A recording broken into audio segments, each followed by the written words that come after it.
All right, folks, welcome to the special edition of Roland Martin Unfiltered. Common is a native of Chicago. He, of course, is a rapper and an actor, but also he's a brother who cares deeply about social justice. I sat down with him in Los Angeles for an illuminating conversation. Here you go. Common, what's happening? Peace, bro. Good seeing you, baby. Great to see you. Good seeing you. Great to see you. So I get asked this. People say, Roland, you've done radio, television, newspaper, magazine, internet. Which one do you like the best? And I said, well, each one does something different for me. Yeah. So for you, what does movies and television give you creatively, personally, that music doesn't? Well, acting itself gives me an insight into my own humanity and who I am, because taking on characters, you kind of have to examine yourself and find certain things about you. But then again, it also helps me to learn about other people, because I feel like, as you become this character, you start to walk in the shoes of that human being.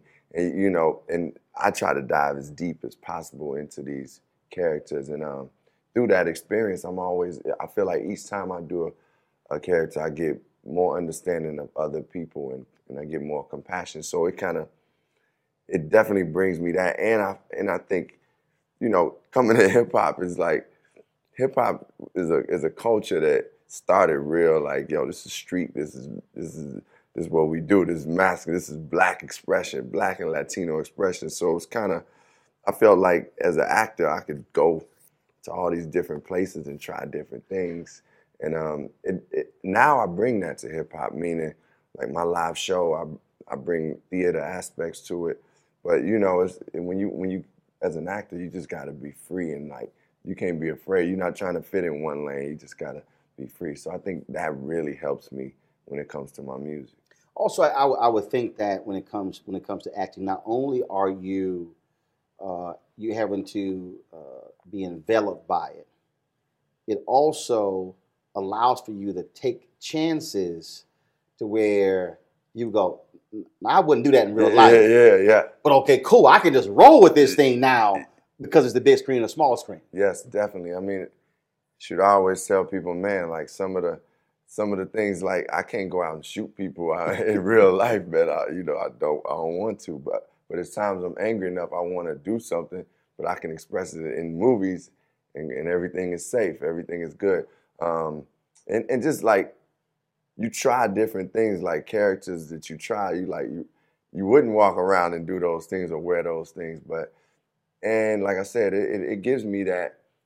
When I see people now, I'm like, man, like I kind of relate to them more. Like, and I always was as a kid, I kind of thought that I liked people who were free and did their own thing, like, So now it just makes me be like, man, I'm free now.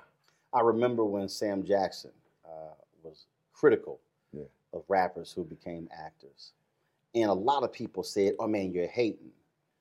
But what I heard from Sam was, look, if you're going to do this thing, work on your craft. Yeah. Just like I would think if a young cat rolls up on you, man, I want to do you, you probably say, don't get hyped by cars and houses.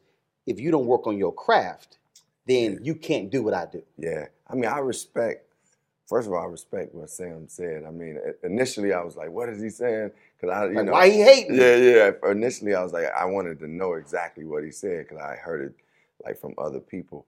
But I came into acting like as an actor. Like, though I do music, I was studying acting too. Like at a certain point in my career, I just said, man, I want to pursue acting because I loved films. I loved going to the theater. So it was like, man, I want to do this. And I felt passionate about it. But I think in any field you get in, you got to work on it. Like, you want to work on it, especially if you want to have a career in it and be a great. And like my thing was, okay, I'm starting off, I'm a baby in acting, but I feel like someday I will reach greatness.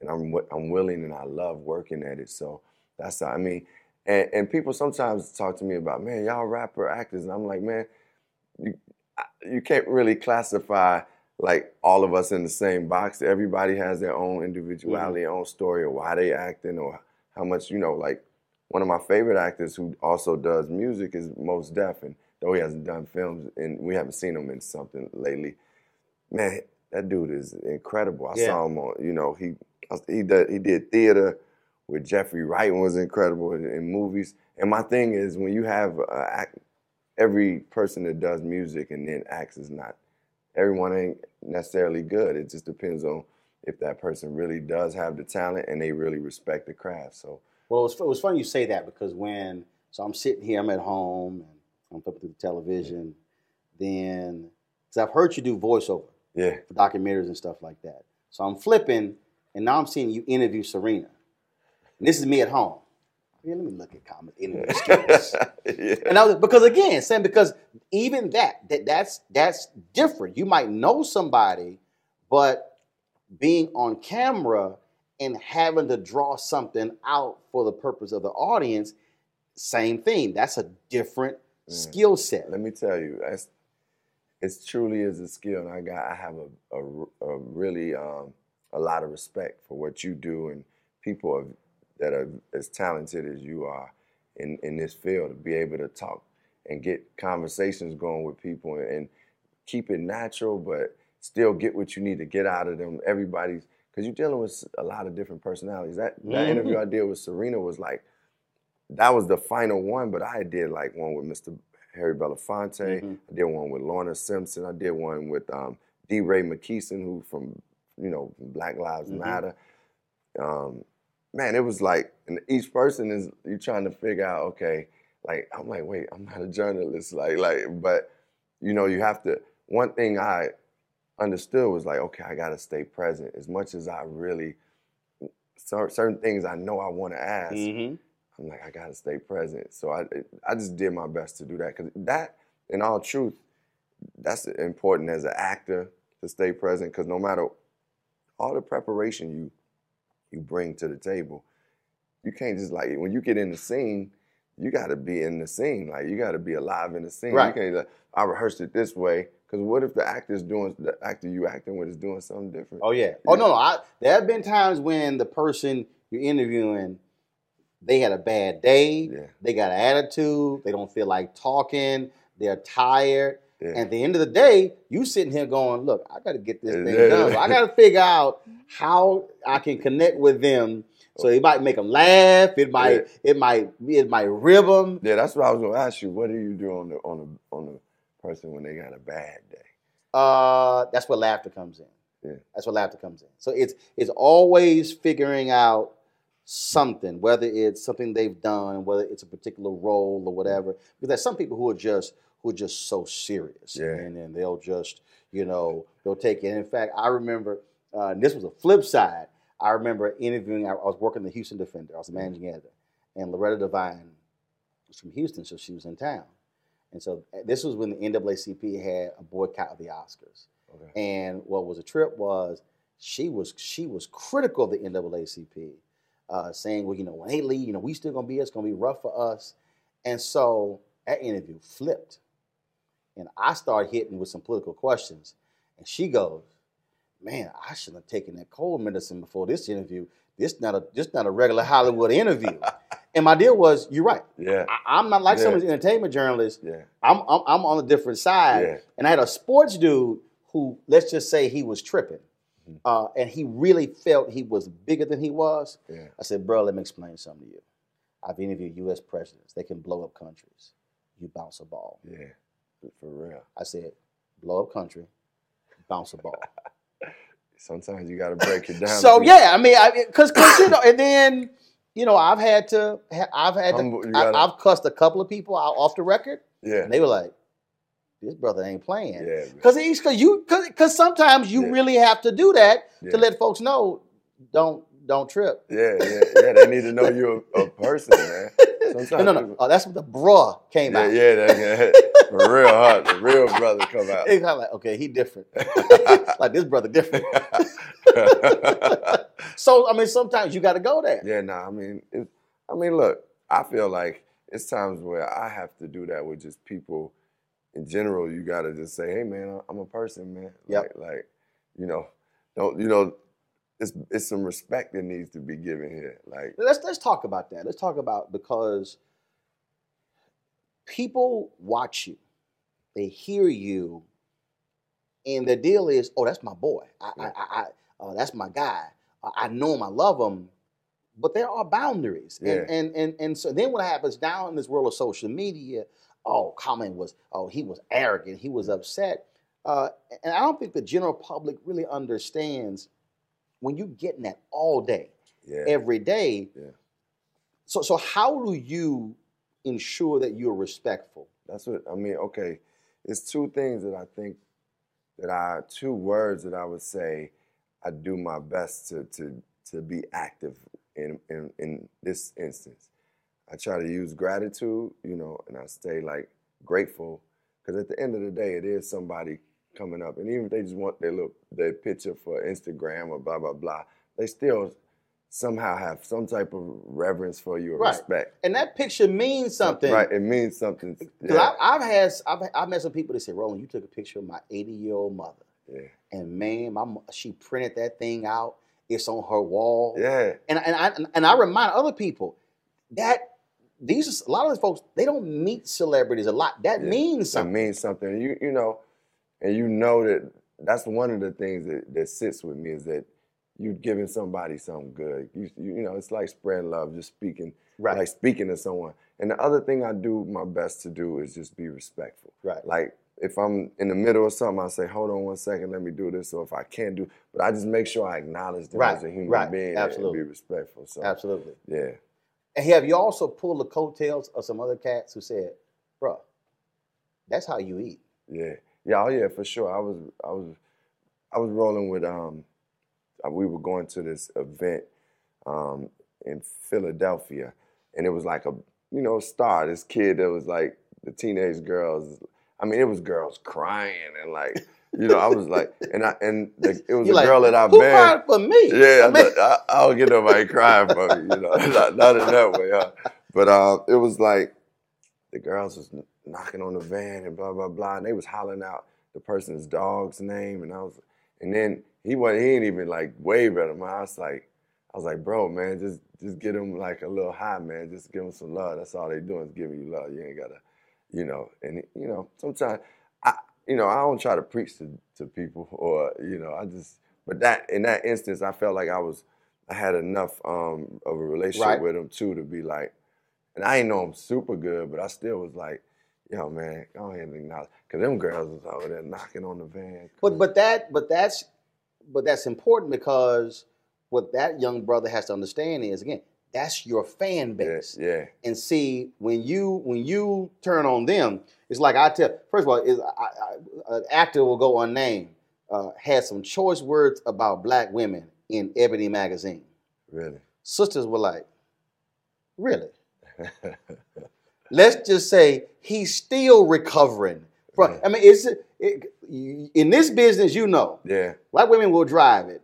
That's the last group that you want to tick off. Yeah, you definitely don't want to get the sisters mad. You don't want to do it. But I mean, you know, I think as somebody in the public eye, it's like it's no reason to disrespect the fans. Like, it's what's the purpose? Like, I mean, it's easier to be nice than it is to, you know, to be an asshole, to be honest. Like, that's just what it is. So I respect when whomever, a public figure, doesn't have time to do things, but as long as they respectful, right?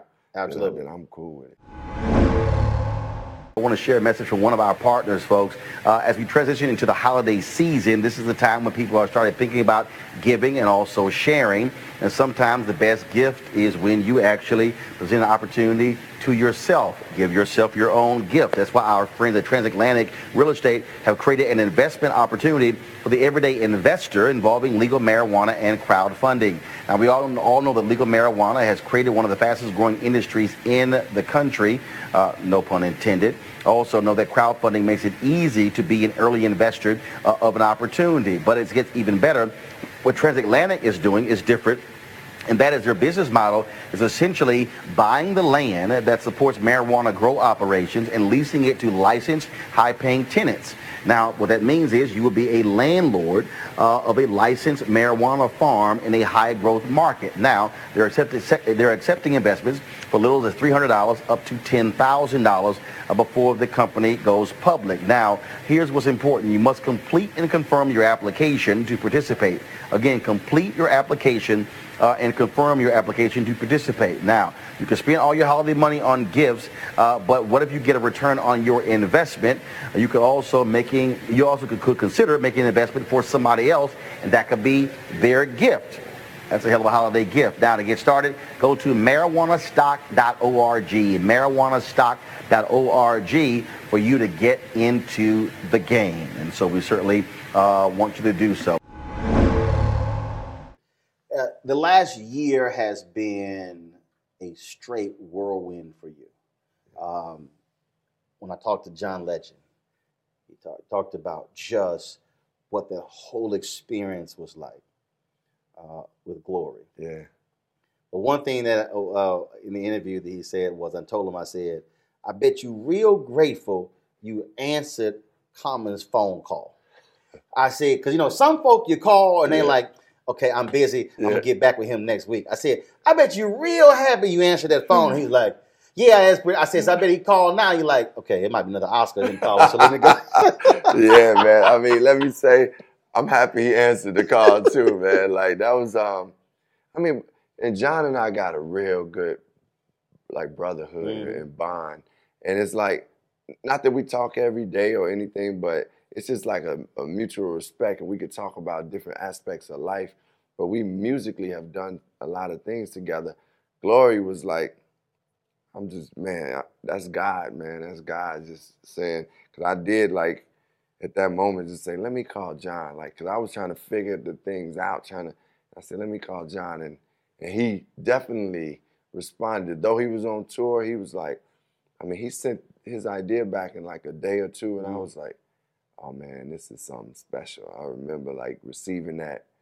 I was actually headed to my father's memorial, and I had the music, and I was like, man, it was kind of hitting me in different ways because it was, and just, that experience, it made me understand that, like, okay, the things that I want in my, career and life, those that are most purposeful are the ones that I'm gonna shine the most with. You know what I'm saying?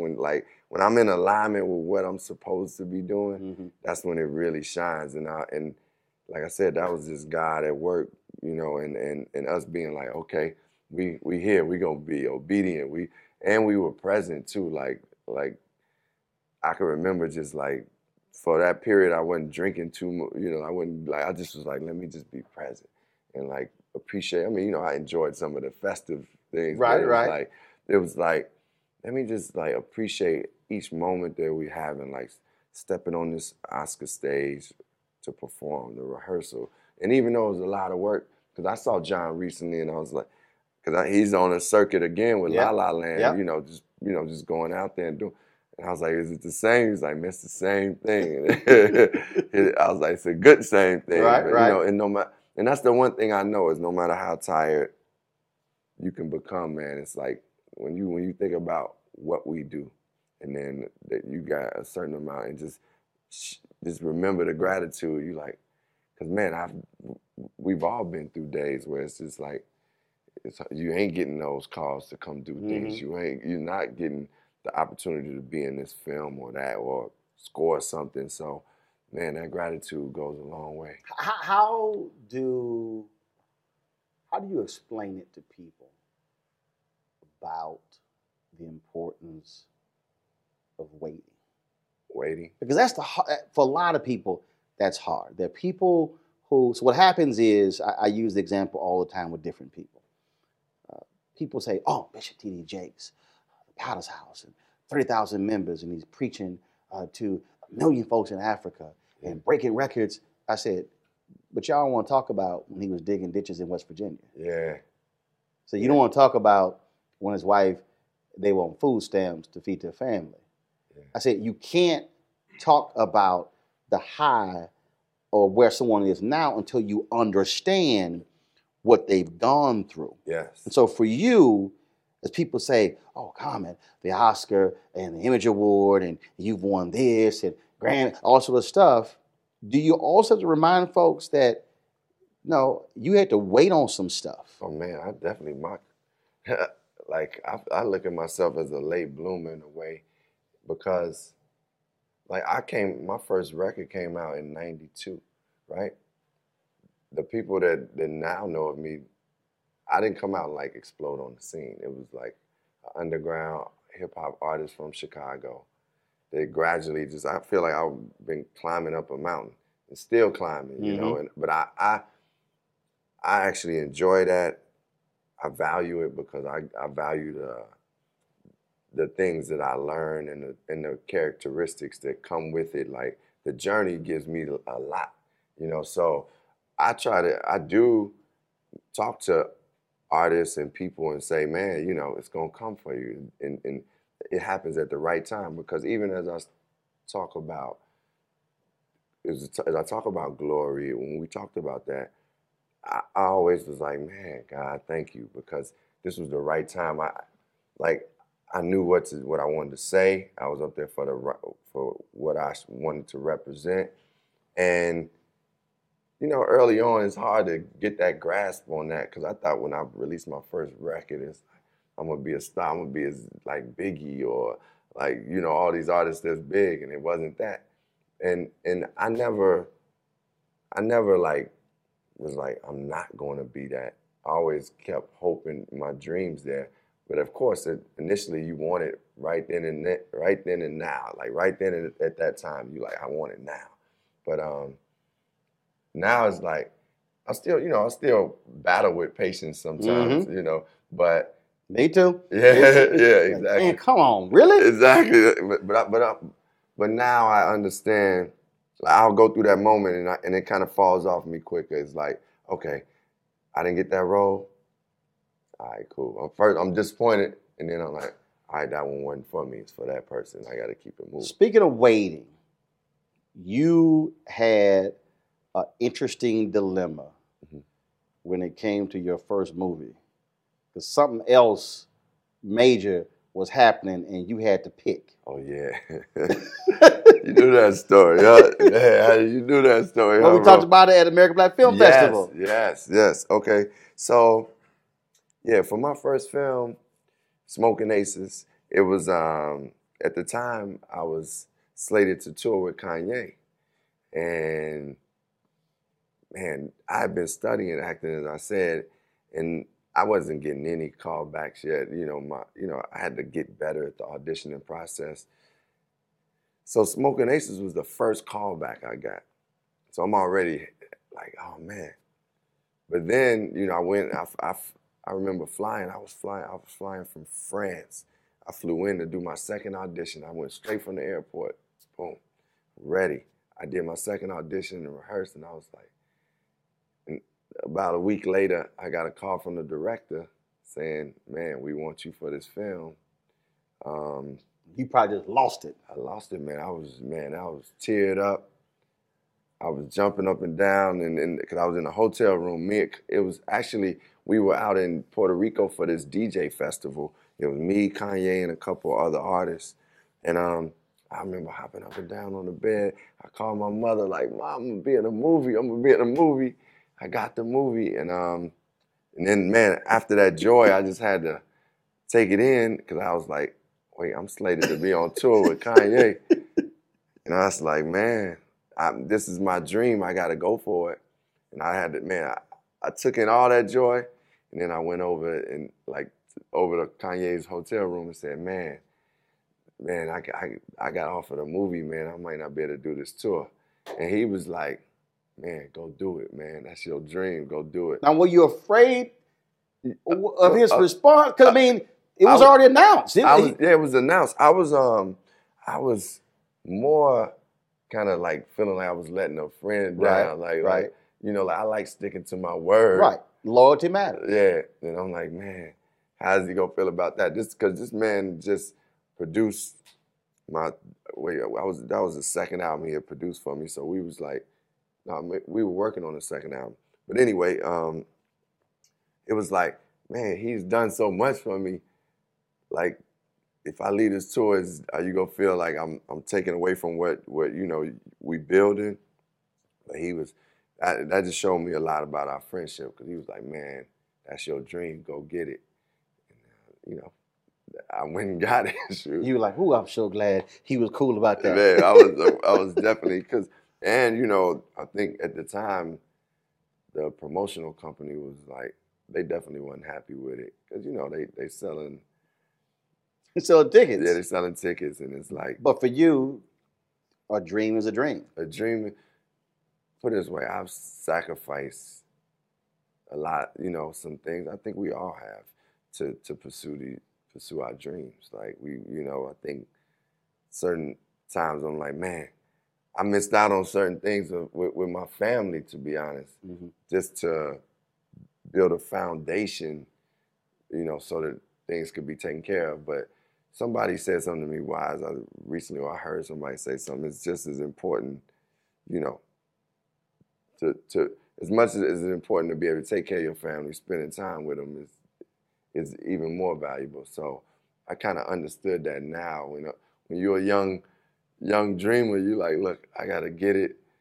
I gotta get there. So I'm grateful at this point that it's like, okay, I can go for continuing to pursue my dreams, but I can make sure that I get time with my family, making sure my daughter is great and my grandmother is great, and go see them and enjoy that time.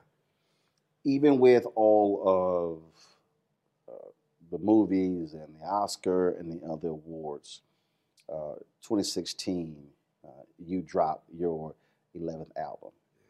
And what literally, when I saw the title, I said, I got to ask him this question. You called it Black America Again. Yeah. What does that mean What again? what it started with a thought like Sandra Bland, a friend of mine had a song about Sandra Bland, and as she was singing it, I was thinking about Sandra Bland's family and like how we call these names out, but their lives are gone physically, and it's like it just hit me in a way like, and I started to think about how it had happened with so many black people in America, like their lives just being taken like for no reason, and it went back to days of slavery, to Jim Crow days, Mm-hmm. to just modern days of people names we don't know who've just been either shot by police, killed, accused of something because they're black. So I was like, that thought came and I started writing the song, the title Black America again, because it was a repeated cycle of dehumanization for black people, of marginalizing us. So I was like, Black America again, this happens, it keeps happening again. But then as I was writing it and as music goes and art goes, it started to develop a new meaning too. I started to like, as I was writing the verse, I was talking about things that happened, but by the time I got to the end of it, I was like, man, we're gonna write a new story. Mm-hmm. So it became Black America again. This is our new story. We're gonna tell you the new story because we've been doing great things and we've been these loving people, but it's not always put out there. It's not always highlighted. And even within our own communities of just us writing a new story and a new narrative for us in the way we can view each other and see each other. Of course, there's a lot of black people that are doing it and we love each other. But then for those that may be in a place where they don't look at each other and we see love, then I was saying, let's write that new story. You mentioned Sandra Bland, and was as you were talking, and we were talking earlier about when you meet fans. Yeah. They had a Black Women's Expo in Chicago, and I met her. You met Sandra Bland? And what happened was, after she dies, her sister posts a photo that she and I took. Wow. And she said, and as I was sitting here thinking about it, I then remembered, because she was a tall woman, and I then remembered when we took that photo. Really? And when I met her mother, this would just almost wipe me out. Her mom said, he said, my daughter always said she was going to do your show one day. Yeah. And she said, and through this is how she got on your show. Yeah. And her mom was telling me this story, and literally, tears. I started welling up.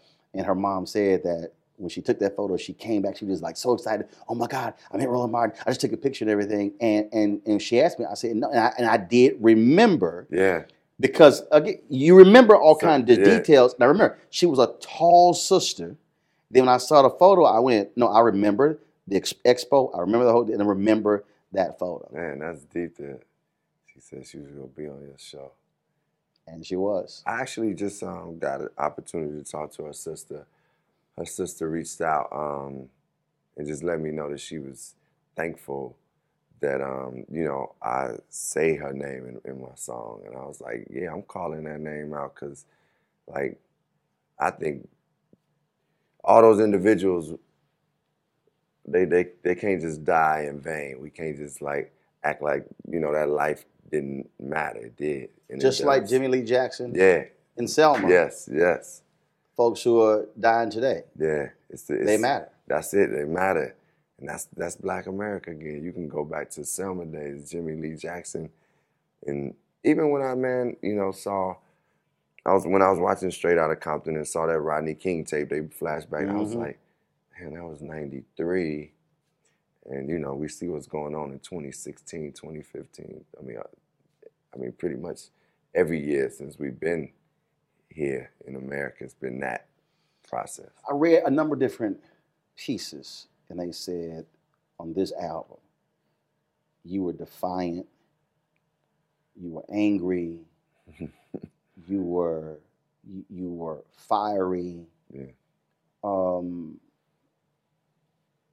What is happening in your city of Chicago also touches you in a different way as well. Yeah, I mean, I'm concerned about it. I'm trying to figure out ways to heal that situation with all the violence. Like young people just, man, just out there like without hope. And I'm daily like making moves, to connect with people, because it's not like just like I have all the solutions. And a lot of people on the ground in Chicago and have been doing work. So I'm like literally like as we speak, like connecting with people and saying, what can we do now? But that's the piece I don't think people understand about what is happening. Yeah. Look, I lived there 6 years, ran the Chicago Defender, interviewed many of those people. When you say don't have hope, when I hear Bill O'Reilly and Sean Hannity and Megyn Kelly, and I hear these conservative talk show hosts, when you see Trump, saying stuff, tweeting stuff, which first of all, he built a tower there. So I'm going, you should have got off your behind and being aware of what's happening. I don't think people understand economically the devastation that exists. So when you say no hope, they go, oh, why is there no hope? They don't understand what it looks like. Yeah, I mean, well, I'll tell you this. I've been to some countries that like are poor, and like Haiti is, I've been to like, and it's times when I'm riding through Chicago and I'm like, man, this thing it look like it's desolate. It's like it's depressing, and it's because people don't have. It's not a lot of economics there. It's not a lot of economics like as far as job opportunities and also just like programs that like some of the hope that came in within our neighborhoods was like, man, my stepfather was a plumber. He had a job. He worked. It's a pride in a person being able to work a job, come home and feed their family, and and I had images. Though I had my friends, we hang around and did hang around gangs to a certain degree. Well, not that we did, but I still had images of good black men that were successful and doing things and working and taking care of their families. And I think the kids have it. I mean, it's cloudy for them to see that. They don't get it as much, and they don't have, as much like of the village being like, hey, I'm gonna take care of you. But it's the job. I mean, I really think jobs will help us because a lot of the people I talk to, they like, man, we don't want to be out here on these streets. You know what I'm saying? But we gotta eat too. So and that's the thing that again, when Trump said I'm gonna send the feds in, and when other people are talking, Reverend Jackson talks about this. He says, look, don't have a law enforcement conversation. If you're going to bring in law enforcement, fine, but you better bring in the Secretary of Housing and Urban Development. Yeah. You better bring in the Secretary of Commerce. Yes. You better bring in the Secretary of the Treasury. You better bring in the Secretary of Health and Human Services, because that's how you deal with crime issue, whether it's Chicago or Baltimore. Yeah. It's all aspects of somebody's life. All aspects of the social, sphere, point blank, like from that economic development perspective to mental health. Like that's something we don't like talk about. That, man, if you're 11 years old and you seen your buddy get killed, or so you had an older brother, or you like hearing gunshots or your mom has been on drugs. That is traumatic. I mean, you got black kids in Chicago who literally, I think one of the classrooms I visited, I mean, you asked that question. 2/3, almost the entire classroom goes up, where they've had to experience multiple deaths by 10, 12, 13. I don't care who you are. Yeah, I don't That care is who you- traumatic. Yes, yes, and that's why, you know, when people come back from war, they should have like some type of mental support. Kids, people in Chicago and these areas, like you said, whether it's Baltimore, whatever, like we need mental support, like health. That's part of healthcare to me. Like instead of being like, okay, I'm gonna build these prisons, instead of like putting money into the prison system, then man, why don't we just put some money into helping out and developing like some mental care for people in the city? Does it also greatly bother you when people say we should support the police, we should support law enforcement, which we understand. And look, I've never met anybody who said, "Oh, I can't stand all police." Right. But people also have to understand what is unique about your city. We're dealing with decades of mistrust. Yeah. And we're not dealing with a police department and its culture that has always been about love and respect. We can go back to Fred Hampton, Mark Clark, and take the thing all the way up to John Burge. Yeah. Then, of course, all the cops who were hiding evidence in Laquan McDonald. Yeah, if that video does not come out, that officer is still on the job. Yeah. I mean, look, anybody to generalize and say all police are bad it just doesn't make sense. There's no all in life, like all black people are this, all Latino, no.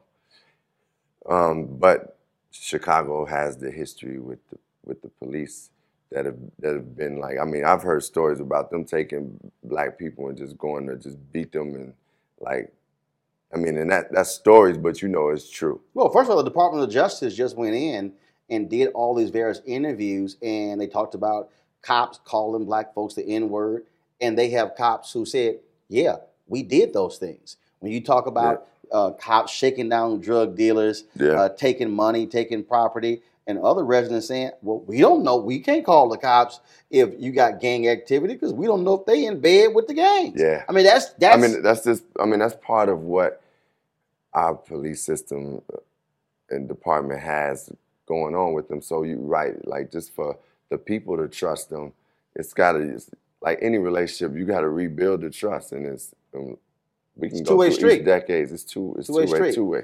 When you look at protests today, when you look at, again, coming out of 8 years of President Barack Obama, you often visited the White House, performed there, even caught a lot of heat from conservatives in doing so, but you never gave in. Yeah. But how does it make you feel though? You know, I think about Black America again, and then I'm looking at this fierce reaction, the Women's March, the refugee ban, combating Senator Jeff Sessions to be Attorney General, where people are saying a lot of people slept on what happened. Trump gets elected. Now you have folks who are saying, bent now to more action. Yeah, I mean, I think the actual protest is a healthy action in itself, but then we want to connect that with policy changes, you know, and making sure like legally that we can keep these things moving in the right direction. And I mean, for me, I'm doing my best to become more politically educated, you know, because it's different laws that exist. But I do recognize more and more that like the state and local people have impact. That's right. You know, so I need to identify within the communities that I live in, and I encourage people to be like, man, I'm gonna hold my state and local people accountable, and also have people that I know run, or people that I, you know, support people. You got Ron Fest ran for Alderman in Chicago. Yes. I was like, what is he doing? He said, I'm a citizen. Yeah, he said he's a citizen, and he cared about the people of Chicago, and he made an effort. I mean, for me, I want to see politicians that I can trust, and that I do believe in, I know has the people's best interests at heart. You're sitting across, so let's say you have a meeting. Common has a meeting with Trump, Governor Bruce Rauner, Mayor Rahm Emanuel. You got the mayor of Chicago, the governor of Illinois, the President of the United States, what are you telling him? I probably naturally would talk more to Rahm and the governor because I don't really know. I don't feel that like Donald Trump's like intention is to really correct like the neighborhoods of Chicago in a way. Because if so, I think he would have made an effort to do it before, like at some point. And I don't know if that's in his history. Maybe, you know, It's not. Right, exactly. It's not. Right. So I mean, yeah, you're right. I know it's not in this history. So with that being said, I mean, I'm at the point now where it's like I'm not going to be talking to just someone who I don't. You shown me that you're not really for the people in the inner cities and the poor people, the middle class people. So I would talk to Rahm and the governor and say, man, what can we do to get better, more jobs in these communities? What can we do to like hold some of the businesses accountable that are in Chicago that are doing things? What kind of job training programs can we have? And what can we do for like kids that have dropped out of school? What kind of programs can we get for them that can transition them to get back into school? And like, what can we do for people that have come out of jail and may have, committed a crime, even if it was a violent crime?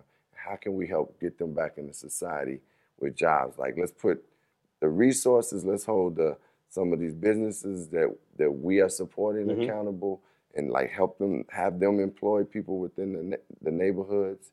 Yeah, that would be some of the stuff I would say to them. So that's your challenge to them. What is your challenge to Black America? To Black America, my challenge is, I would say my first challenge is to remember God is on our side, right? So, like, to instill spirituality into all our movement, meaning whether it's the march or whether it's waking up in the morning and saying your grace with your family, just making sure we keep God in the forefront and first. I would say, remember that love gonna prevail over everything. So if we can, in the midst of like being in some of the most difficult situations, which I know is tough, I would say, look, I'm with you. I know that it's tough, but try to be as loving as possible, be as loving to each other as possible, and that means like forgiving sometimes. Because right now, like when I look at some of the violence that's going on, it's just when I hear the young people talk, they like, man, I had to get him before he got me, or he did something to this person. So that would be another thing I would subscribe. And then I would just say, man, do our best to empower ourselves. Like, I know it's tough in our situations, but we got to put our minds and energy and hearts to empowering each other. And I would say, and I'm saying that to the Black America, I'm saying it to me too, like saying I got to live up to that also. We've talked to you've done movies, you've done music, you've done all these things. Is there something that you really want to do that you haven't done yet? Well, I mean, it's still revolving around the arts. Is doing a play. I would like to do theater at some point, and I want to do. I'm producing some television and films. So I want to, those things. I want those things as they come into fruition. I'm looking forward to that. But I want to lead in some major films. But and two, I want to like open up some schools in different places. Like, gotcha. Yeah. What, charter schools? Yeah. Really? Yeah. Okay. Well, I'm a huge school choice supporter.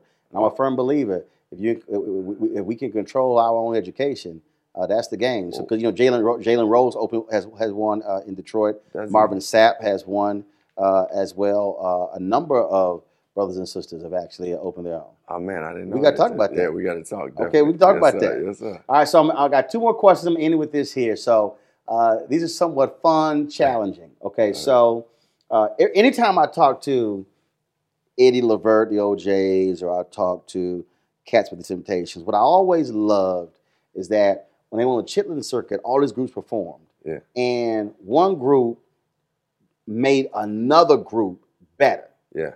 because they just brought it out. A lot of cats today don't like the level of competition. So if Common could do a battle with somebody on stage, you and them, who would you love to battle? Man, I would love to battle. Let me see, who would I love to battle? Battle on stage. Somebody who would Raise the stakes. And they would bring something out of you. Well, I would, that you know what? Challenge you in a way. You know what? I would say Kanye, just because he got so many hits and he's a good performer that I would have to dig deep to get the crowd to go, you know, to the level that he can get the crowd to go. So I would say him because that would make me. I would have to dig deep. Man. Okay. So let's go on the acting side.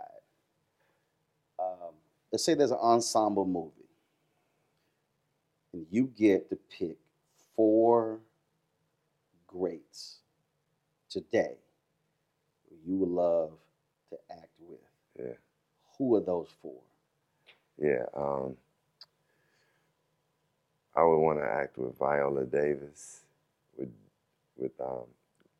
I love Leonardo DiCaprio. I probably would want to. I would want to do something actually with Denzel. Even though I had the opportunity to do something with him, but I would like to do something bigger. And my 4th person would be I love Kate Winslet too. Really? Yeah. Okay. Yeah. So that's a good balance. That's 2 men, 2 women, 2 black folk, 2 white folk. It's good. There you go. Yeah. Well, Common, it's always a pleasure, man. Yeah, thanks. That was good chatting with you. Great to see you, brother. Likewise, brother. Appreciate it. Thank you. Thanks to Common for that conversation. I certainly hope you enjoyed it on this Thanksgiving. And folks, please have a great time with your family and your friends. For all of us at Roland Martin Unfiltered, thank you so very much. Be sure to support us by going to RolandMartinUnfiltered.com and joining our fan club, Bring the Funk, and joining our YouTube channel, youtube.com/Roland S. Martin. All right, y'all take care. Have a good one. Holla!